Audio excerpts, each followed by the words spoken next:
పల్నాడు జిల్లా ప్రకృతి వ్యవసాయంపై రైతుల్లో ఆసక్తి పెంచాలి. ప్రకృతి వ్యవసాయం గ్రామాల్లోకి ఉద్యమంగా తీసుకువెళ్ళాలి. పల్నాడు జిల్లా project manager K Amalakumari. Palnadu జిల్లాలోని 28 మండలాల్లో 222 వివో సంఘాల పరిధిలో 132 గ్రామ పంచాయతీలలో కొనసాగుతున్నటువంటి ఆంధ్రప్రదేశ్ ప్రజా భాగస్వామ్య ప్రకృతి వ్యవసాయం విధానాలను రైతులకు సిబ్బంది అవగాహన కల్పించాలని పల్నాడు జిల్లా ప్రాజెక్టు మేనేజర్ కె అమలకుమారి అన్నారు. మంగళవారం రావిపాడు రోడ్డులోని బృందావనం నందు సిబ్బందికి సమీక్షా సమావేశం నిర్వహించారు. ఈ సందర్భంగా ఆమె మాట్లాడుతూ 2025-26 సంవత్సరంలో 82,619.54 ఎకరాల విస్తీర్ణంలో టార్గెట్ పెట్టుకోవడం జరిగిందని, ఈ కార్యక్రమంలో జిల్లా ఎన్ఎఫ్లు నందకుమార్, సౌజన్య, సైదయ్య, మేరీ, అప్పలరాజు, ఆయా డివిజన్ల యూనిటీ ఇన్ఛార్జీలు, సిబ్బంది పాల్గొన్నారు. సిబ్బంది సమీక్షా సమావేశం నిర్వహించుకోవడం జరిగింది.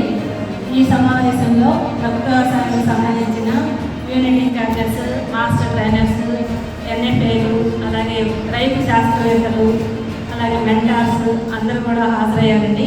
వీరందరితో పాటు ఈరోజు ప్రత్యేకించి మిద్దె తోట గ్రూప్ సభ్యులు కూడా హాజరవడం జరిగింది.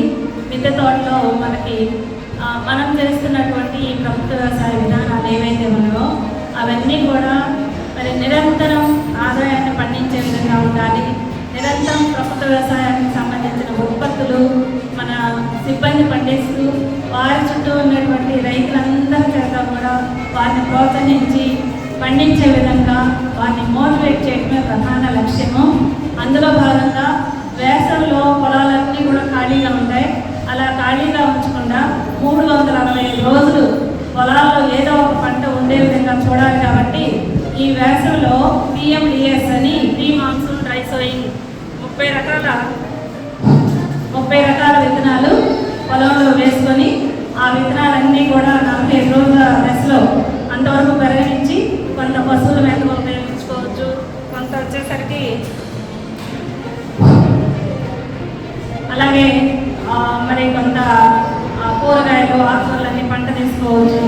అలాగే మరి భూమిలో భూసారాన్ని పెంపొందించుకోవడం కోసం PMDS విత్తనాలు ప్రతి ఒక్కరూ కూడా అన్ని గ్రామాలలో రైతు సేవా కేంద్రాల ద్వారా వ్యవసాయ శాఖకు సంబంధించి గ్రామ స్థాయి అధికారులు, అలాగే ప్రభుత్వ వ్యవసాయ సిబ్బంది సమన్వయంతో పనిచేసి ఉద్యానవన శాఖ, వ్యవసాయ శాఖ, వెలుగు అందరూ కలిసి వ్యవసాయ కార్యాచరణ ప్రణాళిక అనేది ప్రభుత్వ వ్యవసాయానికి సంబంధించి 2025కి సంబంధించి తయారు చేయడానికి సిద్ధంగా ఉన్నారు.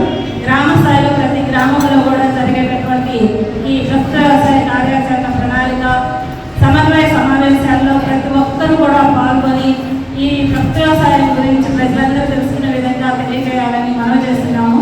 ఎందుకంటే ఇప్పుడు వ్యవసాయం విపరీతంగా ఎరువులు, పురుగు మందులు వేయటం వల్ల భూమి కలుషితమైపోతుంది, వాతావరణం కలుషితమైపోతుంది. మనం తీసుకునే ఆహార పదార్థాల్లో పురుగు మందుల అవశేషాలు ఎక్కువగా ఉండటం వల్ల అనారోగ్యం వస్తుంది. ఒకవైపు రైతుకు పెట్టుబడి భారం, ఎరువుల మీద పెట్టుబడి, పురుగు మందుల మీద పెట్టుబడి ఎక్కువైపోతుంది. అలాగే మనం తీసుకునే ఆహార పదార్థాల్లో పోషకాలు ఉంటున్నాయి అంటే అది కూడా లేదు, పోషకాలు తక్కువైపోతుంది. పైగా మరి హానికరమైన ఎలిమెంట్స్ అనేవి, అవశేషాలు అనేవి ఉండటం వల్ల రకరకాల జబ్బులు వస్తున్నాయి. వీటన్నిటినీ కూడా మనం ప్రత్యామ్నాయ మార్గం ఏంటి, వీటన్నిటిని అధిగమించడానికి ప్రభుత్వ వ్యవసాయం అనేది ఒక ప్రత్యామ్నాయ మార్గంగా ఉంది. కాబట్టి ఈ ప్రభుత్వ వ్యవసాయాన్ని ఆచరించే దిశలో అన్ని విధాలా కూడా ప్రజలను ప్రోత్సహిస్తున్నామండి.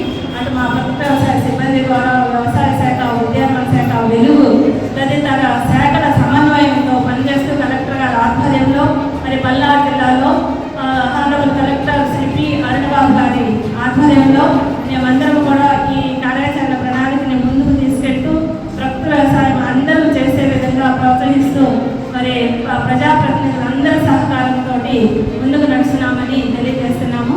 కాబట్టి మా సిబ్బంది ఎవరైతే రైతు శాస్త్రవేత్తలు, మెంటార్స్ ఉన్నారో వారందరూ కూడా వారి పొలాల్లోనే పరిశీలన చేసి ఏ అంశాలలో ప్రభుత్వ వ్యవసాయంలో మెళకువలు పాటిస్తే అత్యంత దిగుబడులు సాధించవచ్చు అనేది వారు స్వయంగా చేసి 10 మంది రైతులకు చూపించి ఆ ఫలితాలని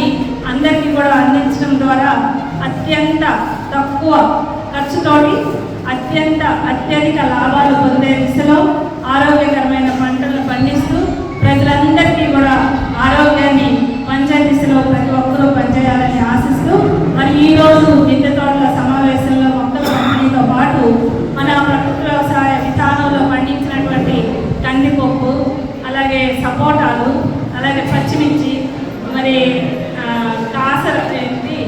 కీరదోసకాయ, క్యారెట్, వంగ, ఆకుకూరలు, ఇలా ఒక్కొక్కరు ఎవరి పరిధిలో వారు ఎవరైతే ప్యూర్గా ప్రకృతి వ్యవసాయ విధానంలో రసాయనాలు ఏమీ లేకుండా సహజసిద్ధంగా పండిస్తున్నారో అవన్నీ కూడా ఇలాంటి సమావేశాల్లో ప్రజలందరికీ తెలియడం కోసం మన వారు పంపిణీ చేయడం, వారే తీసుకొచ్చి స్వయంగా నేరుగా రైతు నుంచి వినియోగదారునికి మిడిల్ మెన్స్ ఎవరూ లేకుండా డైరెక్ట్గా అమ్మటం వల్ల సేంద్రియ ఉత్పత్తులు కూడా అతి తక్కువ ధరకి అందరికీ కూడా అందుబాటులో ఉంటుందని తెలియజేస్తూ ఈ అవకాశాన్ని ప్రజలందరూ కూడా